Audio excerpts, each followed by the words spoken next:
Selalu dan selalu kami ingatkan pentingnya berbakti pada orang tua, punya pengabdian kepada orang tua. Dan itulah kunci kebahagiaan di dunia hingga di sorga nanti. Begitu sebaliknya orang durhaka, dia tidak akan menemukan kebahagiaan. Di dunia pun akan sengsara.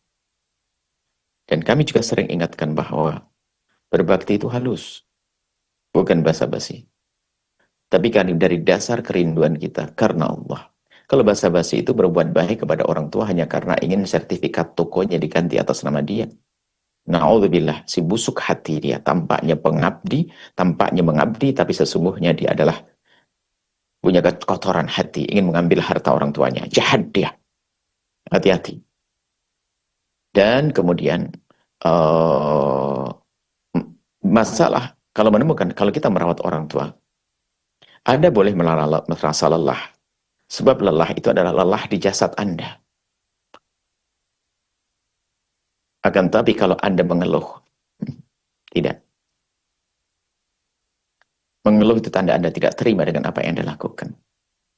Akan tapi seorang ibunda yang sangat mencintai anaknya, di saat dia harus mencari nafkah, atau bahkan harus merawat anaknya, dibangunkan di tengah malam oleh sang anak membangunkan ibundanya, mengencingi ibundanya di atas pangkuannya, kemudian mohon maaf buang air pun di tempat tidurnya, bahkan malam jam 3 malam, jam 2 malam, sampai sang ibu bangun, dan ibu memang capek, tapi tidak pernah dia mengeluh dengan itu semuanya.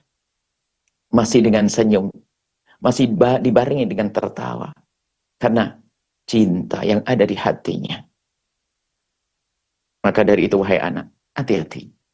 Jika ada dalam dirimu satu kekotoran perilaku yaitu mengeluh, hati-hati.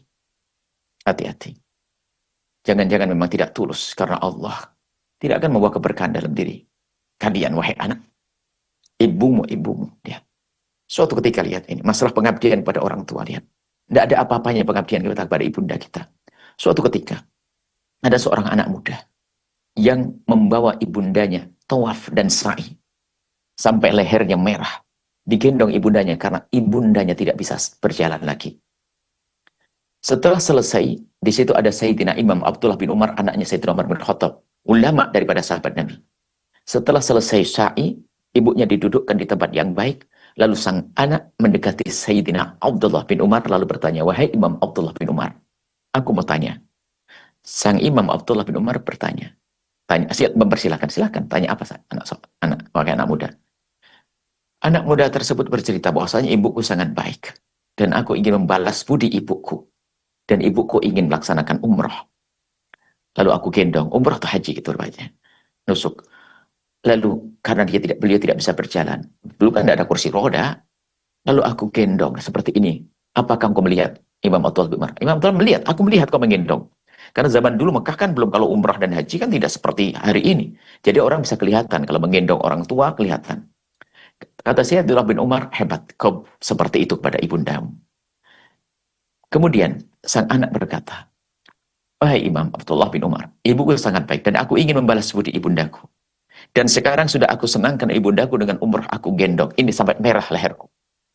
Apakah yang aku lakukan ini sudah bisa membalas budi baik ibundaku, wahai Imam Abdullah bin Umar? Mendengar pertanyaan anak muda seperti itu, Sayyidina Abdullah bin Umar menjawab tidak pakai mikir dan berkata, tidak wahai anak muda.